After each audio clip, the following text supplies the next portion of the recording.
Frères et sœurs, Jésus-Christ, bonjour, bienvenue une fois de plus à notre émission Une minute avec Dieu. Aujourd'hui nous sommes mardi, premier jour du mois de novembre de l'an 2022. Que la grâce soit rendue à Dieu, lui qui nous donne de partager encore ensemble ce matin. Comme vous le savez, notre émission est divisée en deux parties, à savoir la première, celle de la prière, et la deuxième, celle de l'enseignement. Alors, prends la position qui te semble la plus humble possible et prions afin de confier notre journée à Dieu, afin de confier notre mois à Dieu, car c'est le premier jour du mois de novembre. Au nom de Jésus-Christ, nous sommes en prière. Éternel Dieu très haut, éternel Dieu d'amour, éternel Dieu de bonté, éternel Dieu de grâce, créateur de toutes choses. Tu es l'alpha, tu es l'oméga, tu es celui qui dit et la chose s'accomplit. Père, nous venons devant ta face dans le nom puissant et souverain du Seigneur Jésus-Christ. Père, nous nous prosternons devant toi et nous implorons le pardon pour tous nos péchés.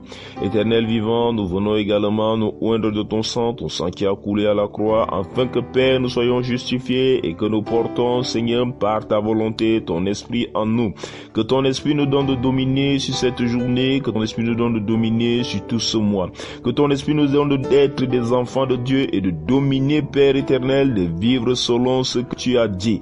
Merci Seigneur Dieu d'amour, merci Seigneur Dieu puissant, parce que par ton nom, au nom de Jésus, nous avons la victoire.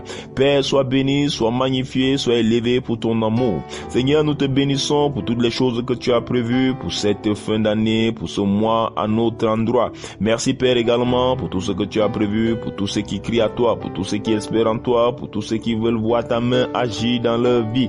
Père, nous te rendons grâce, nous te bénissons, à toi soit toute gloire, à toi soit tout honneur, par Jésus, au nom de Jésus-Christ, nous avons ainsi prié. Amen. Nous sommes arrivés à la deuxième partie de notre émission. Il s'agit de celle de l'enseignement et j'aime bien le dire, il faut le savoir. Lorsque nous partageons sur cette émission, nous ne pouvons pas partager sur tous les versets. Lorsque nous faisons l'étude d'un livre, nous ne pouvons pas lire le livre tout entier. C'est pourquoi il est important pour toi, lorsque nous sommes en train d'étudier un livre, de trouver le temps lorsque tu es seul, de lire ce livre tout entier, de lire les chapitres tout entiers, parce que lorsque nous partageons au cours de cette émission, nous partageons sur certains versets selon que nous inspire l'Esprit de Dieu. Et comme vous le savez, nous sommes en train d'étudier le livre de Romains. Et hier, nous avons fini avec le chapitre 5. Mais j'aimerais revenir sur quelque chose, parce que hier, nous parlions sur quelque chose au chapitre 5.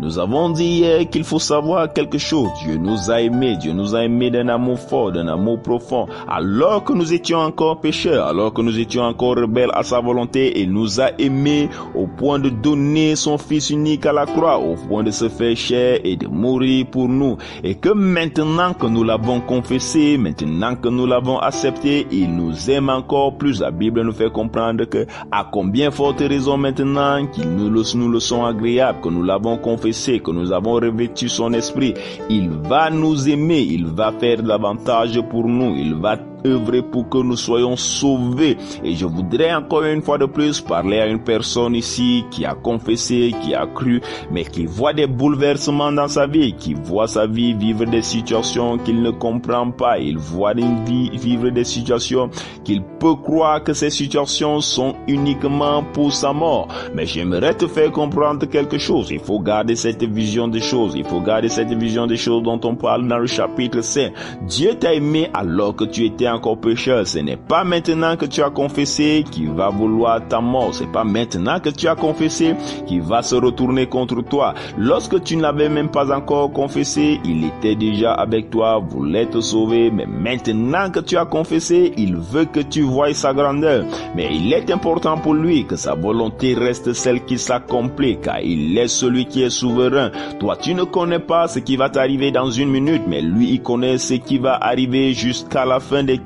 Alors, pour que le meilleur t'arrive, il doit laisser certaines choses arriver dans ta vie. Ce que toi, tu dois faire, c'est de le rendre grâce, c'est de le bénir, c'est de l'applaudir, c'est de l'exalter, c'est de le dire combien de fois il est grand, c'est de le dire merci pour tout, c'est de lui dire merci pour tout ce qu'il t'arrive, parce que lui, il connaît ce qui est bon pour toi. Certainement, la situation qui t'arrive aujourd'hui, tu te dis que c'est pour la mort, mais lui, il voit en ça la vie, il voit en ça un moyen de te sauver, un moyen de t'élever. Regardons de laquelle manière il nous a sauvés. Pour certaines personnes, lorsqu'on te crucifie, si on te tue, ça sera la dernière chose, ça sera la fin, ça sera ce qui marque la fin de ta vie. Mais lui, il a utilisé cela plutôt pour marquer le début, le commencement d'une vie. La même chose peut arriver, il peut agir de la même façon dans ta vie, il peut agir de la même façon. Les choses que tu vas voir comme étant celles qui t'amènent à la fin, celles qui te conduisent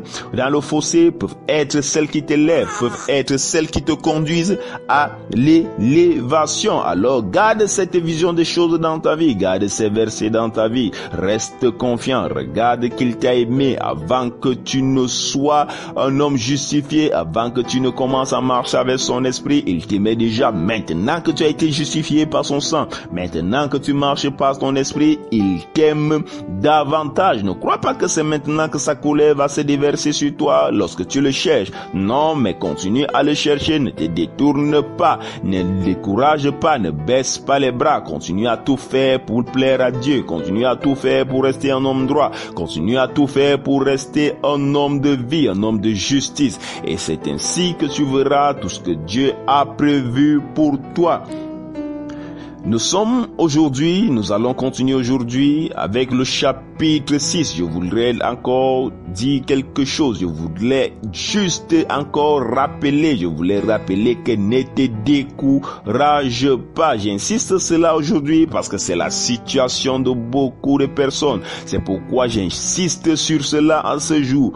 Beaucoup de personnes, lorsqu'ils ont confessé, se retrouvent dans des situations et veulent abandonner. Je voudrais que tu saches que Dieu t'aime et que quoi qu'il t'arrive, quoi que tu sois en train de vivre, il t'aime encore davantage et est prêt à tout pour t'aider. Il est prêt à tout pour que tu sois élevé. Laisse juste Dieu faire. Laisse-le agir dans ta vie. Rends-le grâce en toutes choses. Demain, nous allons continuer avec le chapitre 6. Que Dieu te bénisse. Shalom, shalom, shalom. Une fois de plus, merci à toutes ces personnes qui prient pour nous, car c'est grâce à vos prières, c'est vos prières qui nous aident. Toutes ces personnes qui nous envoient des messages d'encouragement, des messages de soutien, toutes ces personnes qui nous soutiennent via d'autres moyens, que Dieu vous bénisse. On se dit à demain, s'il plaît à Dieu. Shalom, shalom, shalom.